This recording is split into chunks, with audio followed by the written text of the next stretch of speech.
नमस्कार दोस्तों, मैं एडवोकेट यशवंत यादव आपका स्वागत करता हूं लॉ एडवाइस में।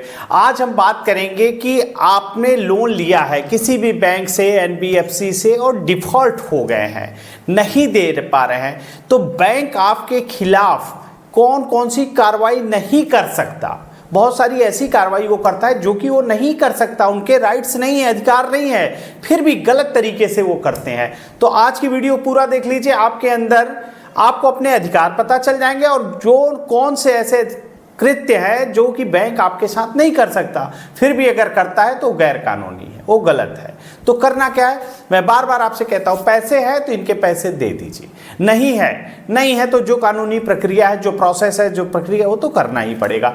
देखिए, आपने लोन लिया, डिफॉल्ट कर गया, नहीं दे पा रहे हैं, कोई विषम परिस्थिति हो सकती है, जॉब लॉस, व्यापार में घाटा या फिर कुछ भी हो सकता है, किसी कारणवश दुर्घटना हो गया, तो किसी कारणवश लोन की ईएमआई डिफॉल्ट हो गई, नहीं दे पा रहे हैं। सबसे पहला काम मैं हर वीडियो में लगभग बताता हूं कि लीगल प्रायर नोटिस जरूर दे दीजिए, क्योंकि आरबीआई की गाइडलाइन है कि आपने लोन लिया, डिफॉल्ट किया, नहीं दे पा रहे, कंपनी को अवगत कराने के लिए, कंपनी को इन्फॉर्म करने के लिए लीगल प्रायर नोटिस देना जरूरी है। बहुत सारे लोग पूछते हैं, सर लीगल प्रायर नोटिस हम दे दें, आपको एडवोकेट के नाम से देना जरूरी है। तो जो जिस क्षेत्र का एक्सपर्ट है उसके माध्यम से जाना चाहिए, क्योंकि एडवोकेट ही उसको सही क्या प्रायर नोटिस में लिखना है, क्या चीज नहीं लिखना है, क्या जानकारी देनी है, क्या नहीं देना है, जो एक्सपर्ट है वही कर पाएगा। तो लीगल प्रायर नोटिस एडवोकेट के लेटर हेड पे, एडवोकेट के माध्यम से और स्पीड पोस्ट के द्वारा देना चाहिए। तो ये हो गया लीगल प्रायर नोटिस का। अब आ जाते हैं टॉपिक पे। आपने लोन लिया है, 1 लोन लिया है, डिफॉल्ट हुआ है, 5 लोन लिया है, 15 लोन लिया है, 20 लोन लिया है, 25 लोन डिफॉल्ट हो गया है, फिर भी क्राइम नहीं है, अपराध नहीं है, आप अपराधी नहीं है। नोट कर लीजिए, आप अपराधी नहीं है कि आपने 1 लोन डिफॉल्ट कर गया, 2 लोन, 5 लोन, 25 लोन भी डिफॉल्ट हो गए, आपने कोई अपराध नहीं है, कोई अपराध की श्रेणी में नहीं आता, आप किसी भी प्रकार का अपराधी नहीं है। तो बैंक आपके साथ क्या नहीं कर सकता, पहली बात तो जान लीजिए, लोन लिए हैं 3 साल से ज्यादा समय हो चुका है और आपके खिलाफ बैंक और एनबीएफसी कंपनियां रिकवरी नहीं कर सकती। कानूनी रूप से बैंक और एनबीएफसी कंपनियां आपके साथ रिकवरी नहीं कर सकती। क्यों नहीं कर सकती? लिमिटेशन एक्ट 1963 में आया था, यह कानून आया था। जिस दिन से आपने लोन की ईएमआई को डिफॉल्ट किया, उस दिन से यदि 3 साल बीत चुके हैं तो आपने जो बैंक आपके ऊपर कोई भी कानूनी कार्रवाई रिकवरी के लिए नहीं कर सकता।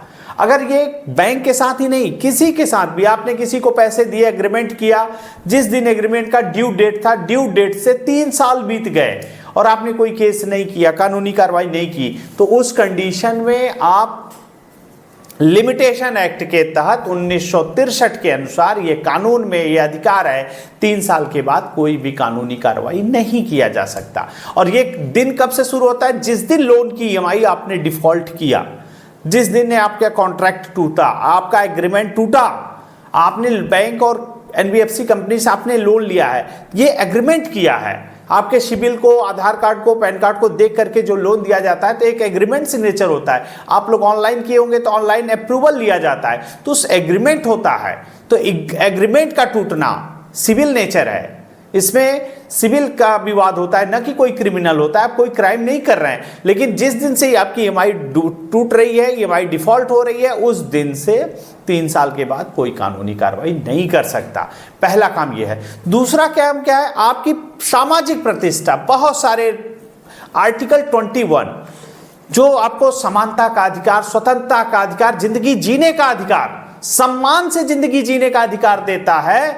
आपकी सामाजिक प्रतिष्ठा को यदि कोई भी रिकवरी एजेंट खराब कर रहा है, ऊंची आवाज में बात कर रहा है, गाली गलौज कर रहा है, बहुत सारे लोग करते हैं, यहां तक कि आपके घर पे आपने लोन लिया, आपके लोन की जानकारी आपके पड़ोसियों को दे रहा है, आपके परिवार को दे रहा है, आपके फैमिली मेंबर को दे रहा है, यहां तक तो छोड़िए फोन करके आपके रिश्तेदारों को भी कॉल कर दे रहा है। तो ऐसा कर रहा है तो क्या करना चाहिए? यदि आपका कोई भी रिकवरी एजेंट आपके घर पे आ रहा है, अगर घर पे आ रहा है तो ऊंची आवाज में बात नहीं कर सकता, वह आपसे गाली गलौज नहीं कर सकता, वह आपके अड़ोस पड़ोस में नहीं देता। अगर ऐसा कोई कृत्य करता है तो ये गैर कानूनी है, ये अवैध है, वो गलत तरीके से कर रहा है। आपको करना है, सीधा 112 नंबर पे फोन कराइए, सीधा पुलिस को आइए, बताइए कि हाँ ये हमारे मान सम्मान को खराब कर रहा है, हमारे ऊंची आवाज में बात कर रहा है, गाली गलौज कर रहा है, डरा रहा है, धमका रहा है, तो ऐसे कर रहा है, तो ऐसे करने पे उनके तुरंत उनके ऊपर FIR दर्ज कराइए कि हाँ ये इन्होंने इस ऐसे ऐसे हमारे साथ गलत व्यवहार कर रहा है, क्योंकि सामाजिक प्रतिष्ठा को खराब करने का अधिकार नहीं होता है। आर्टिकल 21 हमें समानता का अधिकार है, जिंदगी जीने का अधिकार है, स्वतंत्रता से जीने का अधिकार है, सम्मान से जीने का है। आपके मान सम्मान को कोई खराब नहीं कर सकता।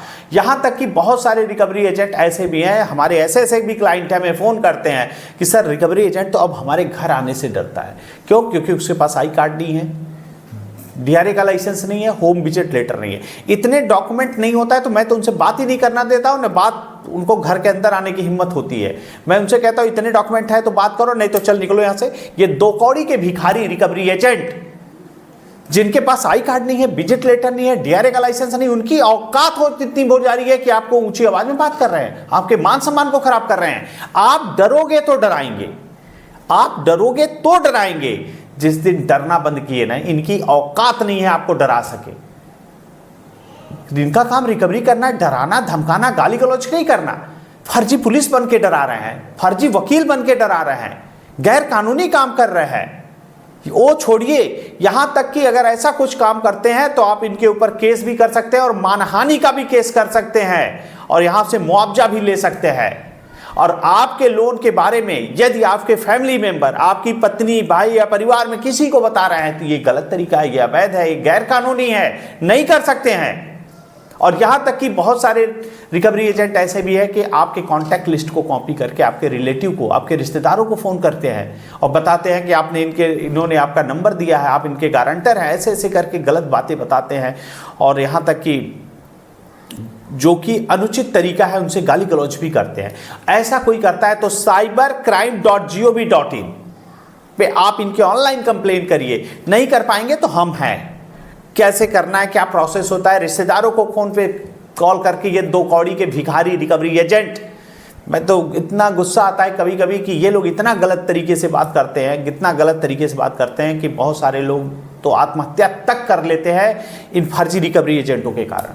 तो आपके साथ ऐसा कुछ भी करते हैं तो cybercrime.gov.in एक वेबसाइट है, उस पर जा करके आप इनकी कंप्लेन करिए। आपके कॉन्टैक्ट लिस्ट को इन्होंने कॉपी किया है, गलत तरीके से कॉपी किया है, उनके ऊपर कंप्लेन हो जाएगी, उनकी FIR दर्ज हो जाएगी। ऐसा गलत काम नहीं कर सकते हैं।